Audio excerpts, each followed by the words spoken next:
Assalamualaikum warahmatullahi wabarakatuh.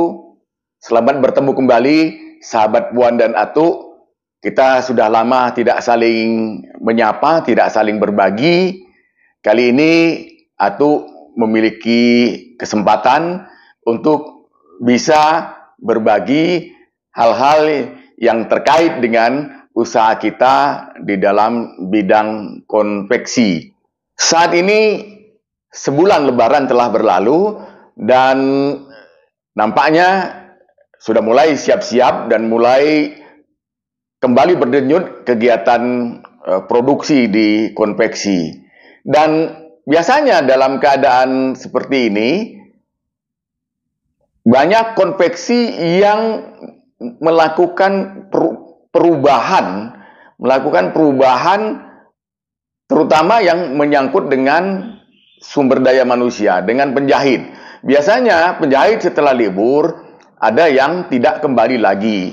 Mereka mencari peruntungan di tempat lain atau ada yang baru lagi masuk mendaftar melamar ke tempat kita. Berada dalam posisi demikian, biasanya akan terjadi bahwa akan ada negosiasi untuk kesepakatan dengan pengupahan. Nah, di sini Atu akan membahas tentang pengupahan itu, dan ini akan ada beberapa seri. Paling tidak ada 4 atau 5 seri yang berkaitan. Yang pertama mungkin dengan ketentuan umum tentang pengupahan untuk menambah wawasan kita.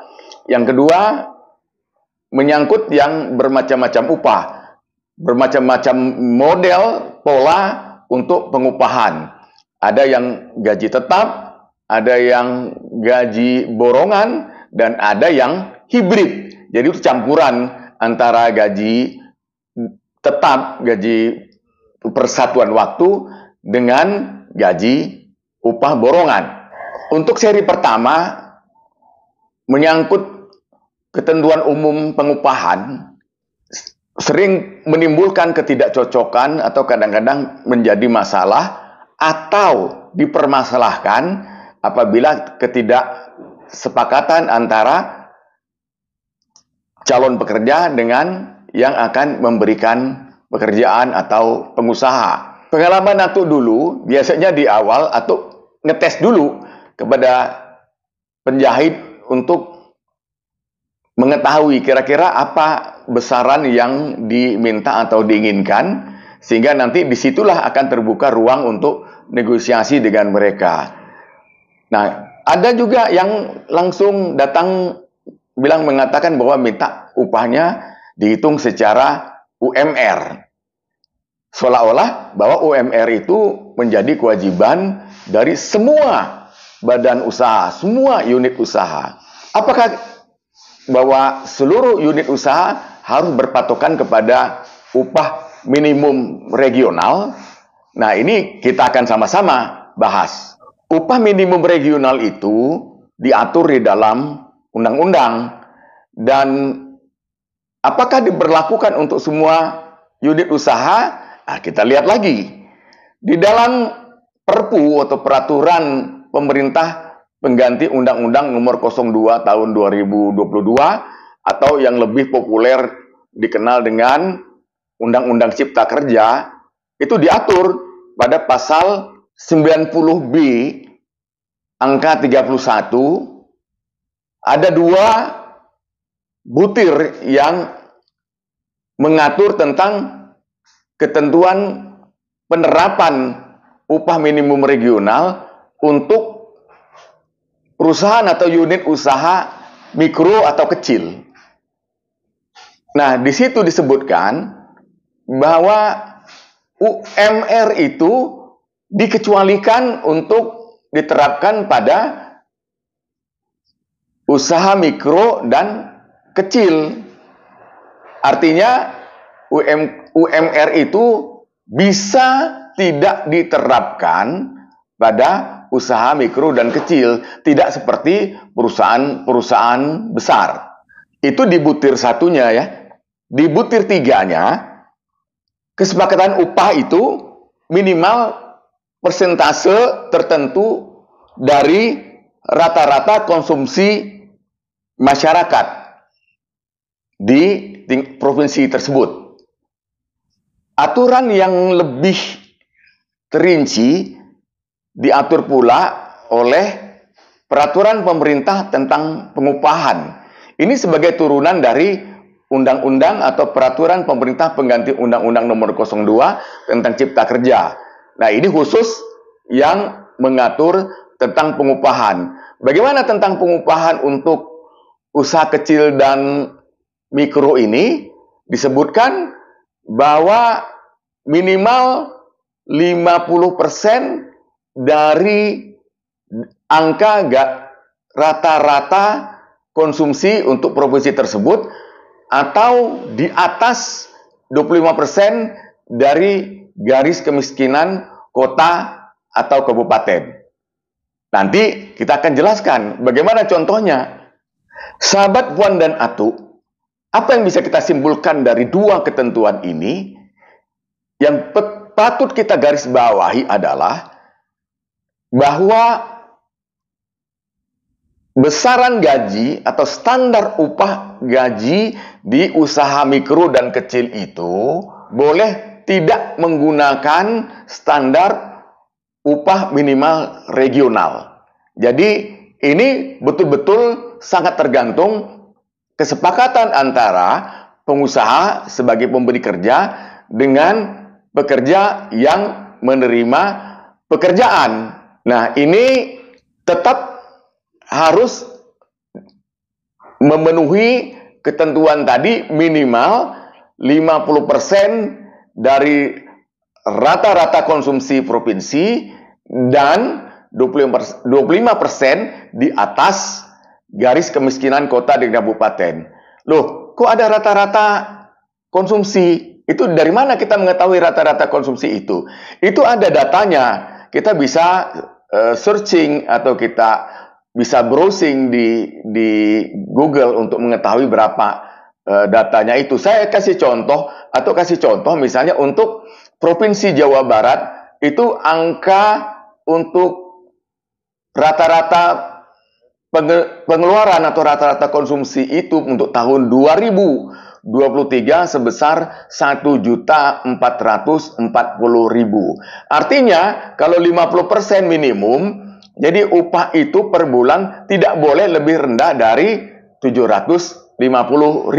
Dia harus berada di atas dari 750.000. Lalu bagaimana menggunakan standar dengan garis kemiskinan? Garis kemiskinan, atau kasih contoh, untuk Kota Bandung, data yang Atuk punya untuk tahun 2022 itu sekitar 440.000 per bulan. Jadi kalau 25% kita tambah saja, misalnya 150 lagi, itu antara 550 atau 600.000 sebagai batas minimal untuk pengupahan per bulan.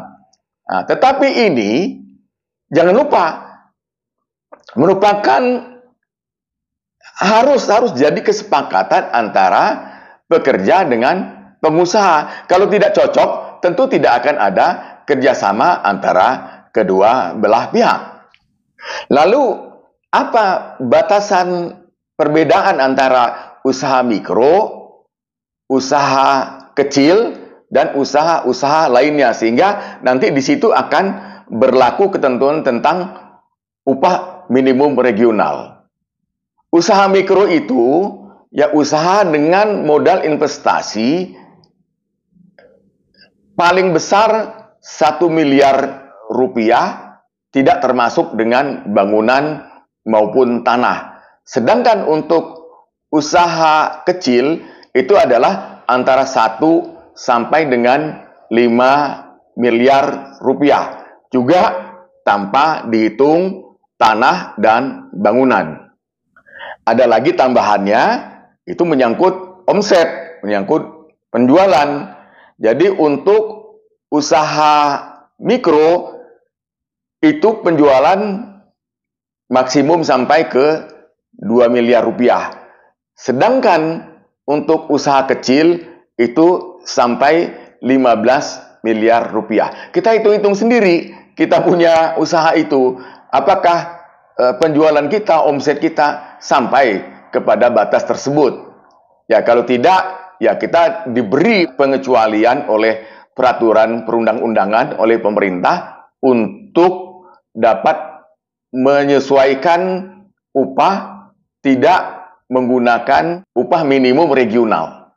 Kalau 2 miliar setahun, ya kira-kira sebulan omsetnya ya hampir ke 200 juta. 200 juta kalau harga misalnya katakanlah satu potong pakaian itu adalah 100.000, berarti 200 juta bagi 100.000 adalah 20.000 potong lakunya per bulan. Jadi kita bisa ngukur-ngukur kira-kira kita masuk di skala atau unit usaha yang mana ya, sobat-sobat, sahabat Puan dan Atuk.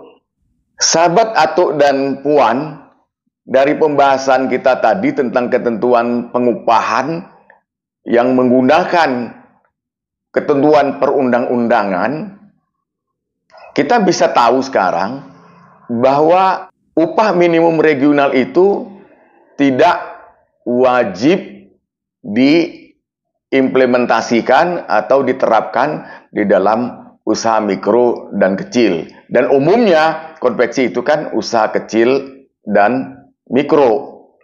Nah, jadi ini suatu keringanan dari pemerintah untuk kita yang berusaha di bidang konveksi. Apakah ini merugikan pekerja atau malah menguntungkan kita yang menjadi pemilik usaha? Saya kira ini relatif. Karena apa? Karena tetap kuncinya ada di kesepakatan. Kalau kesepakatan itu tidak pernah ada titik temu, maka tentu kan tidak akan terjadi apa yang disebut dengan kerjasama. Dan kalau bahwa upah itu katakanlah terlalu murah, itu akan membuat tidak menarik bagi para pekerja. Dan kita juga harus mempertimbangkan kalau itu terlalu tinggi harganya, misalnya katakanlah upahnya terlalu tinggi, apakah masuk dalam hitungan harga pokok produksi kita? Karena sekarang kita tahu bahwa penjualan itu kompetisinya sangat ketat.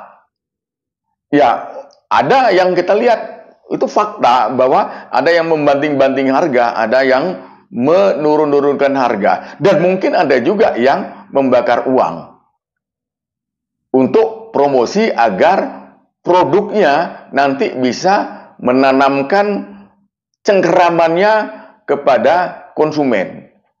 Itu sangat tergantung dari kejelian dari para pengusaha untuk dapat membangun satu keseimbangan antara kepentingan pengusaha sendiri dan juga manfaat untuk para pekerja. Kalau ditemukan titik temu yang harmonis antara keduanya, maka produksi akan bisa berjalan lancar dan ini akan menguntungkan semua pihak. Nanti kita akan ketemu lagi di dalam pola-pola di dalam pengupahan itu. Itu di dalam sesi yang lain. Sampai di sini dulu. Terima kasih. Kalau ada pertanyaan, silakan dikontak ke Atuk ya. Demikian, terima kasih. Assalamualaikum warahmatullahi wabarakatuh. Salam Jarum bergerak terus. Sukses.